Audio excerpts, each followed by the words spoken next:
¿Qué tal? Muy buena tarde, amigas y amigos de Grado Cero. Nos encontramos una vez más en una transmisión de su programa y nos encontramos en un programa, en un momento muy especial porque estamos en el 152 periodos del periodo extraordinario de sesiones de la Comisión Interamericana de Derechos Humanos en la Ciudad de México y nos encontramos ahorita con el doctor Felipe González. El doctor Felipe González fue presidente de la Comisión Interamericana de Derechos Humanos y actualmente sigue siendo comisionado y se encuentra a cargo de la Relatoría sobre los Derechos Humanos de los Migrantes. ¿Qué tal, doctor? ¿Cómo está? Muy buenos días. Muchas gracias por la invitación a participar. Doctor, iniciaré la entrevista con la siguiente pregunta. Nos encontramos en este momento en un periodo de sesiones que es itinerante. Creo que es una situación única que tiene la Comisión Interamericana y que es similar a la que realiza la Corte Interamericana cuando sesiona en otros estados de América Latina. ¿Qué importancia tiene esto dentro del sistema interamericano y en especial para la Comisión, por favor? Bueno, es muy importante que la Comisión pueda tener presencia de este tipo también en los otros países. La verdad es que no es la primera vez, se hizo anteriormente en varias oportunidades, no se había hecho en los últimos años, básicamente por un problema de costos, porque a diferencia de la Corte, dado el gran volumen de casos que tiene la Comisión, necesita trasladar una cantidad importante de personal, además de los comisionados, de allí que sea importante contar con el financiamiento para esto. Y por otra parte, la Comisión, claro, visita a los países habitualmente para los efectos de hacer visitas in loco, visitar las relatorias temáticas, preparar informes, etcétera. Entonces, esta es una manera complementaria de visitar los países, a diferencia de la Corte que lo hace para las sesiones solo. Pues bueno, ahora vamos a hablar sobre lo que es el texto del Sistema Interamericano de Protección de Derechos Humanos, que fue su tesis doctoral, si mal no recuerdo, en la Universidad Carlos III de Madrid. Para esto paso el micrófono a mi compañero Carlos Ariel Lim. Bien, doctor, pues bueno, en primera instancia nosotros tuvimos el placer de allegarnos de su obra, porque pues como medio colaboramos con editoriales y le hemos estado presentando en sus programas, ¿no? Entonces, una cuestión que me interesó mucho, me gustó mucho de la obra, ¿no? Es cómo usted hace un recuento histórico muy integral, ¿no? Habla de cómo evolucionaron las instituciones, habla de cómo los estados, cómo la sociedad civil fue trabajando el tema y fue surgiendo esta cuestión del sistema interamericano.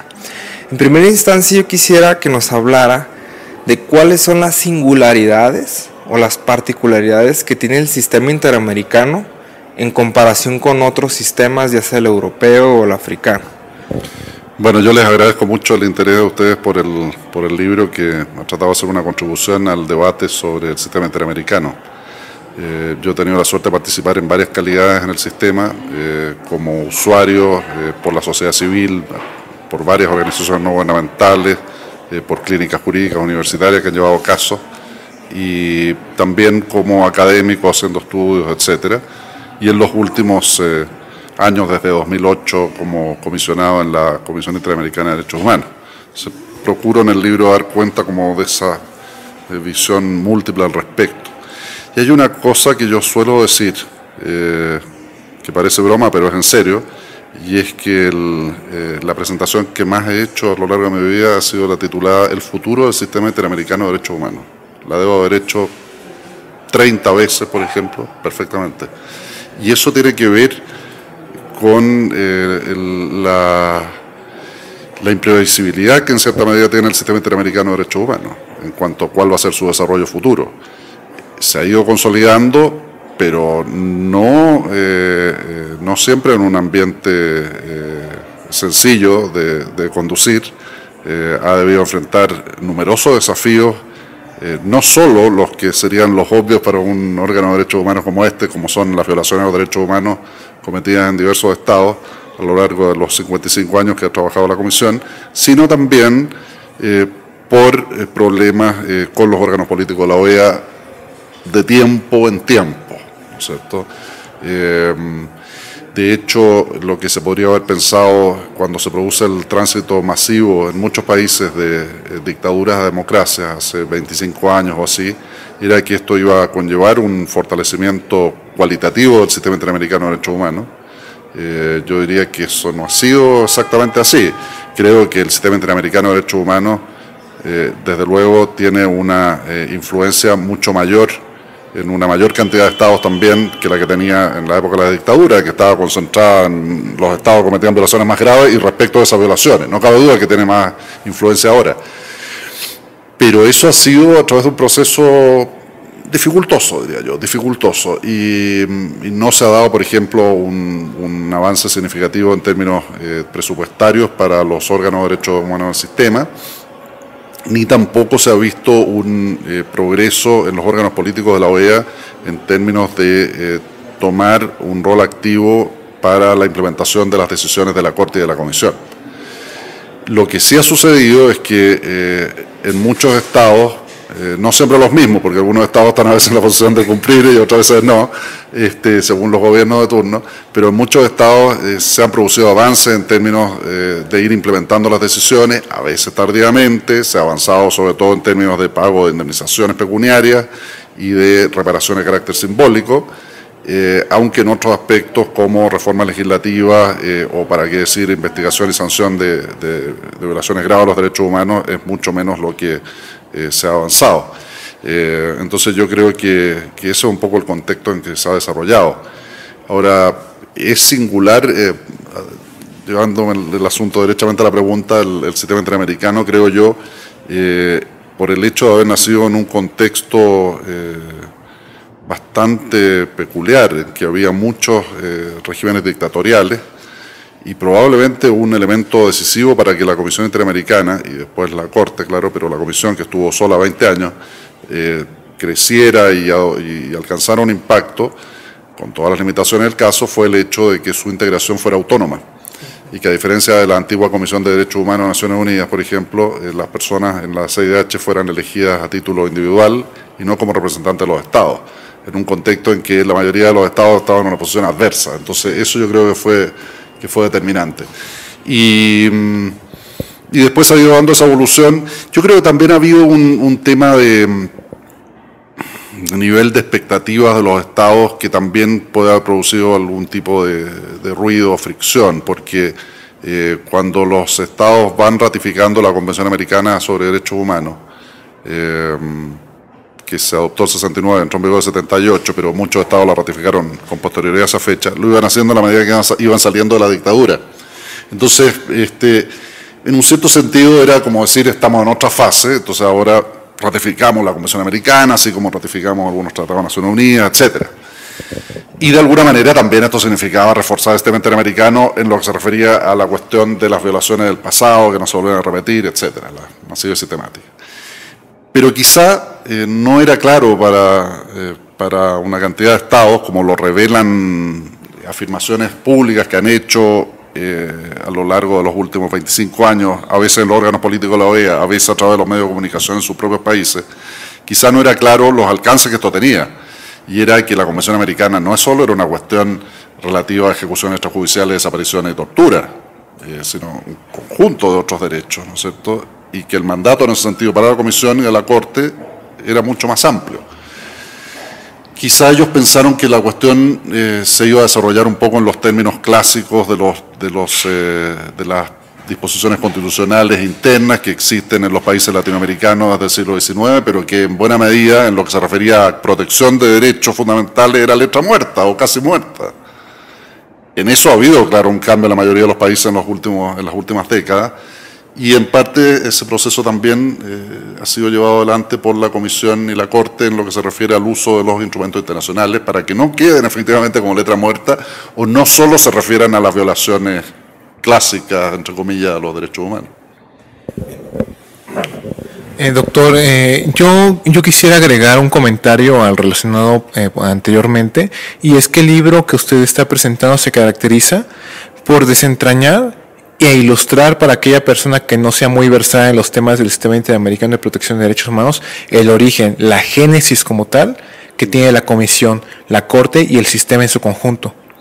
Y yo creo que una característica peculiar que tiene es que da pie para que el lector por sí mismo pueda ir buscando cuál es la temática de su interés y adentrarse más dentro del sistema.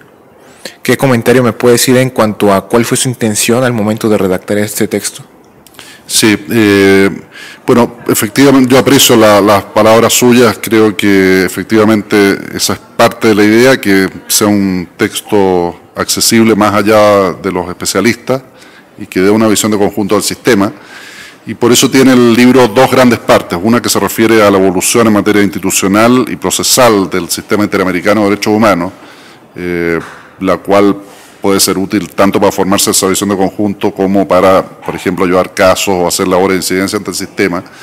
Y una segunda parte en que hago una selección de aspectos temáticos, por una parte mostrando el desarrollo de los instrumentos interamericanos de derechos humanos, y por otra parte en lo que se refiere a aspectos sustantivos en materia de confrontación de violaciones graves, masivas y sistemáticas a los derechos humanos, toda la cuestión, ¿no es cierto?, de las amnistías, especialmente qué pasa con la cuestión de las amnistías adoptadas por regímenes democráticos en relación con violaciones cometidas por regímenes autoritarios, dictatoriales predecesores. Ese es uno de los temas. El otro es el tema de libertad de expresión, por ser un tema transversal que tiene un impacto en el conjunto de los derechos humanos. Y el tercero es el tema de los derechos económicos, sociales y culturales. En el tema en los dos primeros de estos tres temas, en violaciones masivas y sistemáticas y libertad de expresión, es evidente que el sistema interamericano ha hecho contribuciones de gran importancia, no solo en términos prácticos, por supuesto, que lo ha tenido en impacto en los estados, sino a nivel del derecho internacional general. O sea, hay cuestiones, hay líneas de desarrollo del sistema interamericano que antecedieron a Naciones Unidas en esa materia, como la cuestión de precisamente las amnistías, la incompatibilidad de las amnistías, incluso cuando han sido adoptadas por regímenes democráticos, al referirse a violaciones graves y sistemáticas cometidas por gobiernos predecesores.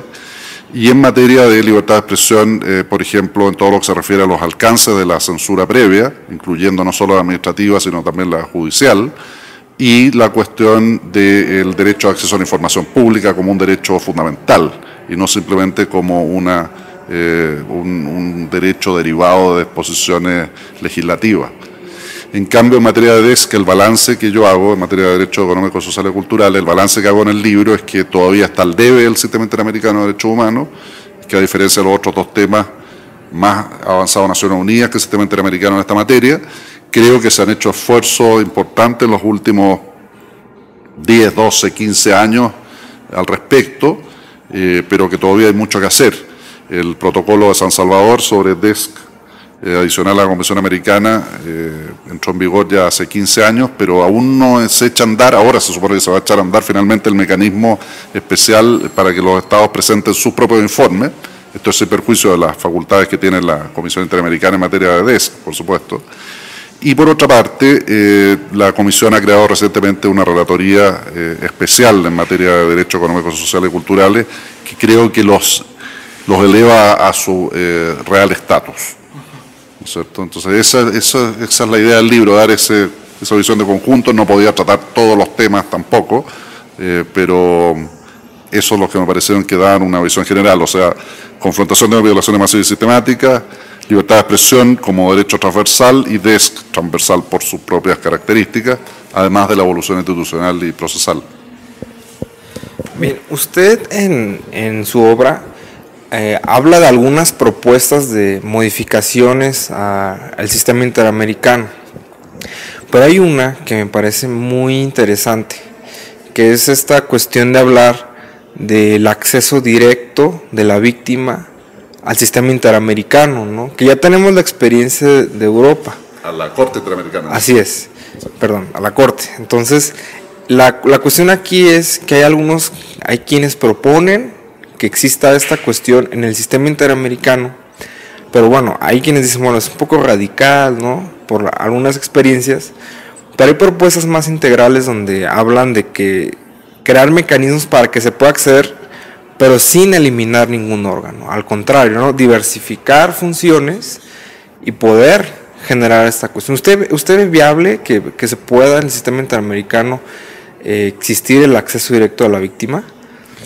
Bueno, hay que partir diciendo que las características institucionales del sistema europeo, además de su contexto, desde luego, siempre ha sido diferente del sistema interamericano, porque bajo el sistema europeo, como existía antiguamente, si bien había corte y comisión, la comisión solo conocía de casos, ¿no es cierto? A diferencia del sistema interamericano, en que la Comisión Interamericana tiene unas múltiples funciones, monitoreo, relatorías temáticas, etcétera, promoción, además de los casos. Entonces, eso es una primera diferencia. Ahora, este tema se discutió a nivel de los órganos políticos de la OEA, incluso en la Asamblea General, la que tuvo lugar en Costa Rica el año 2001. Yo fui allí por la sociedad civil en esa época, y se planteó, si ustedes se fijan por los tiempos, justamente poco después que se había adoptado la reforma del sistema europeo. Sin embargo, la verdad es que no encontró ningún respaldo de la sociedad civil. Y no porque en principio no fuera una buena idea en abstracto, por así decirlo. Claro que la sería, que pudiera haber un acceso directo a un órgano jurisdiccional y no solo a un órgano semijudicial como es la Comisión, ¿no es cierto? Sino porque, dadas las características del funcionamiento de la OEA, la sociedad civil consideraba que eso iba a conducir a un colapso del sistema interamericano de derechos humanos, que si no se daban, y no se siguen dando, pero si no se daban en ese momento tampoco fondos suficientes a la Comisión y a la Corte para funcionar con un sistema de acceso limitado, por así decirlo, en que la Comisión más o menos sirve como especie de filtro para llevar los casos a la Corte, menos aún iba a haber disposición o voluntad política para financiar un sistema de acceso directo que, como ha aprobado el sistema europeo, requiere de decenas de millones de euros, ¿no es cierto? Aquí estamos hablando de un sistema en el cual la OEA aporta aproximadamente 5 millones de dólares a la Comisión y 3 a la Corte, que además obtienen algunos recursos adicionales. Entonces, me parece que no es una solución viable en el corto plazo. La OEA tiene muy graves problemas presupuestarios y, de hecho, lo que han estado tratando de hacer la Comisión y la Corte es de conseguir la mayor cantidad de fondos adicionales posible. Entonces, es cierto que si uno lo mira desde el punto de vista de la lógica y de los fines del sistema internacional de derechos humanos, no solo el sistema interamericano, sino el sistema internacional general, ese sería el paso que habría que dar. Acceso directo de las presuntas víctimas a un órgano jurisdiccional. Pero si el remedio va a ser peor que la enfermedad, me parece que hay que tratar de reforzar lo que se tiene. ¿Quieres abonar algo a esta pregunta? Pues bueno, se lo comento la pregunta del acceso directo porque ha habido algunas propuestas serias en posgrado, en doctorado, que han sostenido que el acceso directo debe atender para ser efectivo, para ser gráfico, para ser materializable, un acceso a la justicia no únicamente formal sino material, donde en verdad las víctimas puedan reducir en esta propuesta los plazos que, bueno, como bien sabemos, muchas veces no es por voluntad de la Comisión y de la Corte, sino la gran carga de trabajo que existe, el poder acceder en este caso a la Corte de forma directa. ¿Qué podría agregar esto nada más? Claro, lo que pasa es que la tramitación de un caso en una Corte que tuviera acceso directo sería más compleja que en la Comisión, por el hecho de tratarse precisamente de un tribunal y no de un órgano semijudicial. Entonces la Corte se vería enfrentada a decenas de miles de demandas, muchas de ellas probablemente infundadas, que tendría que revisar, etcétera. No vendría con un filtro previo y su necesidad de revisarlas como órgano jurisdiccional le requeriría un tiempo, yo creo, incluso mayor que el que le requiere esto a la Comisión Interamericana. Entonces, hay que repasar también otro aspecto de la historia del sistema europeo, porque cuando se adoptó la reforma, cuando entró en vigor, cuando se adoptó, era todavía en un contexto en el cual se pensaba, era un contexto que parecía que se iba a mantener, en el cual el tipo de caso que conocía el sistema europeo era básicamente cuestiones de derecho, Y eso cambió fundamentalmente con la incorporación de los países que formaban parte de la ex Unión Soviética, lo que llevó a que mucho sea ahora cuestiones de hecho, que es precisamente la realidad del sistema interamericano de derechos humanos también. Entonces, ese es el punto. Y lo otro que hay que decir es que en realidad, yo mencionaba antes la sociedad civil, lo que había sostenido el año 2001, pero tampoco hubo un respaldo mayor de parte de los estados. Tampoco hay espacio político para eso, y de hecho en el último proceso de discusión de reforma, que fue muy intenso, en ningún momento se planteó ese tema tampoco. Bueno, para finalizar esta conversación, por cuestiones de tiempo y de organización del evento, quisiera que nos hablara de la cuestión de la migración. Usted ha trabajado el tema, encabezó una relatoría especial.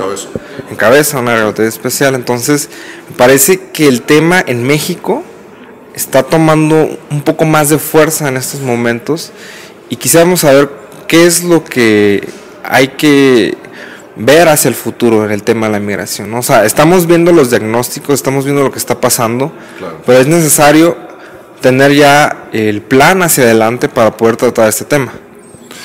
Bueno, nosotros vamos a lanzar el informe sobre situación de los derechos de los migrantes en México el próximo lunes, aquí en el DF, y el martes en Saltillo. Es un informe extenso de cerca de 300 páginas en el que se analiza toda la situación. Allí van a encontrar más información, digo también por los auditores, y va a estar colgado en el sitio web de la comisión para el que quiera consultarlo, www.cidh.org. Ahora, nosotros ahí hacemos un análisis de conjunto, incluyendo los temas básicos de protección de la vida y la libertad personal de los migrantes, la cuestión de las condiciones de detención, otro tipo de violaciones a los derechos humanos que son objetos, discriminación, etcétera. Y formulamos decenas de recomendaciones en ese sentido a las distintas autoridades del Estado. Ahora, yo no quisiera anticiparme en cuanto al balance que se hace ahí, porque en realidad todavía no hemos lanzado el informe, como digo, que va a ser el próximo lunes. Pero sí quisiera decir que la verdad es que la evolución que se ha producido ha sido muy volátil de la situación de los migrantes en los países latinoamericanos en los últimos años. Yo estoy a cargo de la relatoría desde que entré a la comisión en el año 2008 y recuerdo que, bueno, lo primero que me planteé cuando llegué a la relatoría fue hacer un informe sobre Estados Unidos, los migrantes en Estados Unidos, como un país más receptor, etcétera.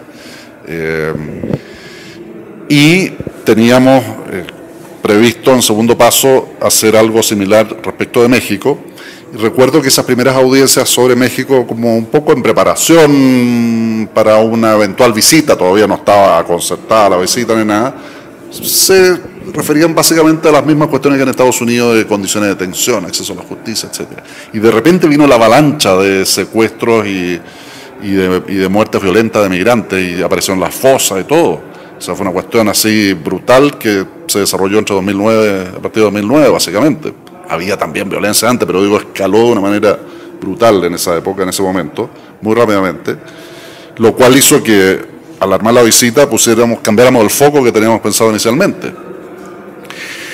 Y eso nos ha pasado en otras partes también, o sea, ahora con todo este tema de la migración masiva de niños hacia Estados Unidos, claro que teníamos un ojo puesto en eso, y cuando hemos hecho visitas dentro del territorio de Estados Unidos hemos visto también lugares donde están los niños, sobre todo estaban con familias de acogida. Hasta hace unos años había también un centro Don Hutto que tenía familias, pero después se cerró, y sin embargo ahora vino esta explosión. Entonces una volatilidad en ese sentido tremenda. Desde luego lo que yo diría que se mantienen son ciertas causas, que también la Comisión las analiza como órgano de derechos humanos, no es un centro de estudios sociológicos, digamos. Pero ahí hay un tema de niveles de violencia insostenibles en algunos países, precisamente, por ejemplo, aquellos de los que va mayor volumen de niñez migrantes. Honduras, Guatemala y El Salvador tienen las tasas de muerte violenta más altas de la región, y Honduras es la más alta del mundo, lejos, ¿no es cierto? Más alta que países que están en guerra civil, incluso. Esos tres países, de hecho. Más alta que Colombia, por ejemplo. Y entonces se produce esa migración en términos masivos. Hemos estado estudiando también el tema, hemos publicado un informe sobre la cuestión del crimen organizado y la niñez. En fin. Y encontramos, claro, yo diría que, claro, este es un tema en el cual, a diferencia de lo que conversábamos de manera general sobre si los estados se involucran o no, aquí sí se involucran porque tienen un interés en proteger a sus nacionales que están en el extranjero. Entonces se da una dinámica doble. Por supuesto que por una parte a ningún Estado le gusta ser criticado, pero por otra parte se dan cuenta que tienen que estar dispuestos a fortalecer el trabajo en materia de derechos de los migrantes en su propio territorio si quieren reclamarle a otros estados por cómo tratan a sus nacionales. Entonces ahí se produce una dinámica distinta y por eso hay también una cierta sintonía con los órganos políticos de la OEA al respecto. Pues bueno, doctor, ha sido muy ilustrativa esta pequeña charla y presentación de su libro con sus comentarios. Y bueno, yo solo deseo concluir esta pequeña entrevista señalando que pues ha sido un honor tenerlo aquí usted. No, muchas gracias. Y pues sobre todo también a la Comisión Interamericana que ha tenido la oportunidad de estar con nosotros aquí en México. Y pues bueno, no sé, Carlos, ¿qué palabras tengas que decir? Sí, pues bueno, agradecerle a usted que haya venido a México, que la comisión esté aquí trabajando, que se esté difundiendo lo que hace el sistema interamericano, ¿no? Y nada más para concluir, si nos pudiera decir qué podemos esperar de su trabajo intelectual y de su trabajo institucional en el futuro. Bueno, yo concluyo en la comisión a fines del próximo año. Voy a seguir con el trabajo académico, que nunca lo he dejado, pero voy a volver de manera más intensa a él. Y desde luego el tema de migración voy a seguir muy dedicado intensamente también y pretendo seguir dando un seguimiento continuar dando seguimiento al desarrollo del sistema interamericano. Creo que el hecho de ser comisionado me ha dado todo un conocimiento que, a pesar de que yo había sido un observador del sistema por casi 20 años antes, la verdad es que realmente no conocía una serie de aspectos por dentro. De hecho, por ejemplo, una cuestión que desde fuera no se ve claramente el nivel de comunicación que mantiene la Comisión con los estados y con la sociedad civil constantemente, porque claro, se ven lo que está en las audiencias públicas, ¿no es cierto?, o en las visitas a los países, pero hay un nivel de comunicación constante, escrito, verbal, etcétera, de manera que hay una retroalimentación ahí. Yo creo eso que ha sido muy importante porque ha permitido que vaya habiendo una recepción creciente de los estándares interamericanos por los jueces, por los estados. Bueno, yo les agradezco mucho realmente por su interés en el libro y espero que sirva de contribución. Pues muchas gracias, amigos y amigas, esto ha sido todo por hoy y seguimos aquí cubriendo esta 152 sesión extraordinaria de la Comisión Interamericana de Derechos Humanos y nos seguimos viendo a través de internet. Muchas gracias.